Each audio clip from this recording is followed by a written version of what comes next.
Like, what class is It's this? just for answering this one question. Okay. Okay? Why have you chosen to make ancient mythology such a prominent part of your life? She didn't, man. I haven't. Okay, that's good. That's perfect. And now I said, let me show in a figure how far our nature is enlightened or unenlightened. Behold, human beings living in an underground cave which has a mouth open towards the light, and reaching all along the cave, here they have been from their childhood, and have their legs and necks chained so that they cannot move, and can only see before them, being prevented by the chains from turning round their heads. Above and behind them is a fire blazing at a distance, and between the fire and the prisoners there is a raised way, and you will look and see, if you look, a low wall built along the way, which the screen-like marionette players have in front of them, over which they show puppets. I see, and do you see, I said, men passing along the wall, carrying all sorts of vessels. Okay, excuse me, can you tell me why you have taken ancient mythology and placed it at such a prominent position in your life? I don't understand the question, Greg. Okay, you know ancient mythology. Yeah. Why is that so important to you? Oh, okay. Sorry. Ancient mythology is important to me because really the way that we understand the world today is based out of that. And I know it's not necessarily given history or whatever. It's not real or whatever, but it represents a time of real people that thought this way. There. Not just a polemic praxis, but more than hypothesis, even a topographic tautology, an anonymous, alienated, particularistic, anti-mythological Strataburger, extolling Scylla along nimble-witted Polyphemus. A more intellectualized is bourgeoisie Francoville, prized, nonsensical linguist credo in Pokai Beatty. Führer's La Travista, folk Schublittler. To think that Auster Severo Verangadium captures it, Renzi via l'art pour l'art, montages permeated, pledged, then the pillaged. Okay, and so, what is it about ancient mythology that puts it at the forefront of your life? I wouldn't say it's necessarily at the forefront of my life. Yeah, but it's important to you. Yeah, it's important to me, I guess, because it's one of the twin pillars of Western society and the kind of language that's used to describe and develop a lot of ideas throughout the last 2,500 years of culture. So reasonably important from that perspective.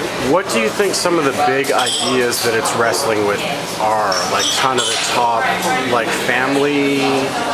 Everything. I mean, I think mythology throughout its history is, in the classical period, it's there to describe and give a foundation for pretty much everything from the gods through to heroes and humans and honor, basic economy of the way that things work, as well as to justify certain religious practices, to define and redefine the role of genders, to explain fear, to you name it. And then it gets how to live your life. By lots and lots of later people turn those myths around and do other things. So everything. Yeah, there's no limit really, I guess. No. That's cool. And then how do you think it's changed your decision making? How do you think because it seems like it would change how you decide things. You know what I mean? How I decide things? Yeah. Like it seems like through study of mythology, it would change how you decide. Like big generals study military history and and it changes the way they decide things in the field, it seems.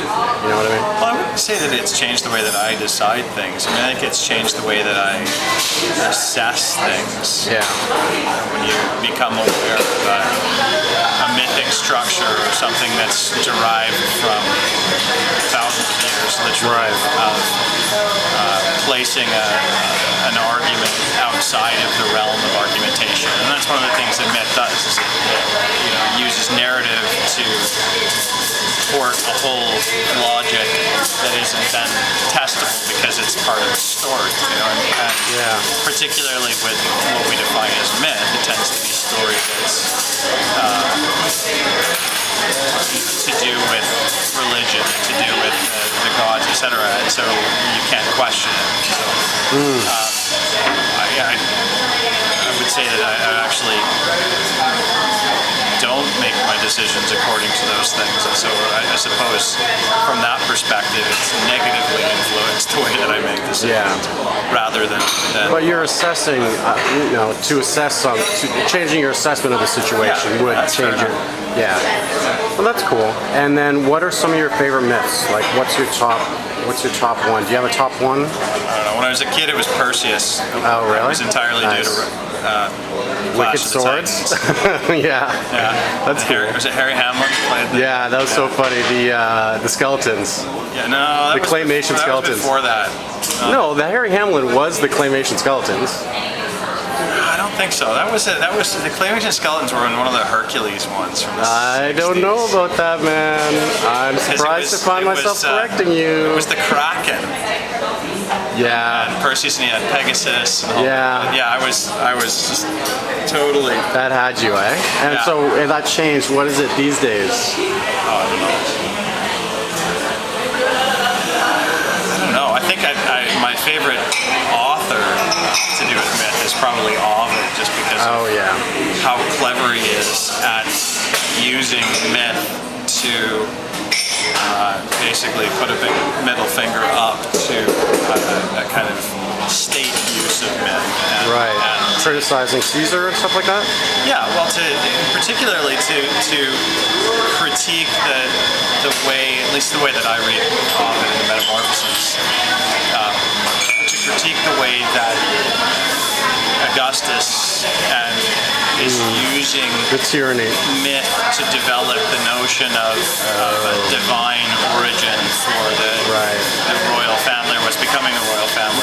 The deification of the emperor. Yeah, absolutely. The development of the ruler cult and all of that. And and you see Virgil is one story. It's very staid, and the gods have a very kind of hands-off sort of role. They're there and they stand in the way occasionally, but in the end, it's more to do with fate and nature. And Virgil, Virgil is a stoic in that regard, but he still uses mythology and both divine mythology as well as heroic mythology to undergird this new push for the idea of a divine origin, both through lineage as well as kind of acclamation for what's becoming the Caesars.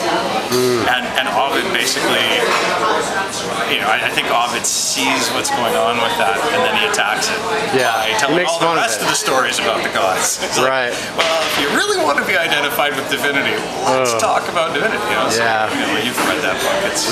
It's full of just horrific material one after another. And and he just uses, he shows the malleability of men in the way that he retells stories. Just tells them pretty much straight up the way that everybody's always known them, but by telling them at a particular time and at a particular moment, it takes on a new significance because it's speaking to the development of this kind of totalitarian regime. That's cool. So I think rather than a particular story that's my favorite, I think I would go to an author. Yeah, those are racy stories. They're really inventive and off the wall sometimes. Yeah, except they're not. He's literally just collecting them together. A lot of people, particularly in classics, they tend to just read him as straight up telling these stories. And, that's cool. Which to me is surprising, but it is sometimes the way that people see him, and it's because he's just Okay. Stand aside And say nothing. so, if you could tell our intended studio audience, why have you placed ancient mythology at the forefront of your life? Because I'm a fucking idiot. I'm listening. Well, okay, so I went to school wanting to be a lawyer, right? And so I took this stupid undergraduate like mythology course, right? And I got an A in it, right? So I thought, like, I might as well major in this because this will get me a high GPA. Like, meanwhile, like, I caused an accident and I figured out firsthand that lawyers are major dickholes, right? Essentially.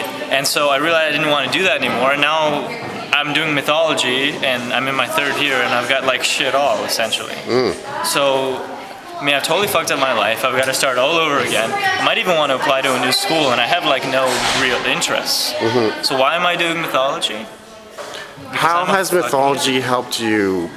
Putting mythology in the forefront of your life, why have you chosen to do that? I chose to do that because I didn't really have a choice, did I? I wanted to do something else, and then I realized that it's not something I want to do.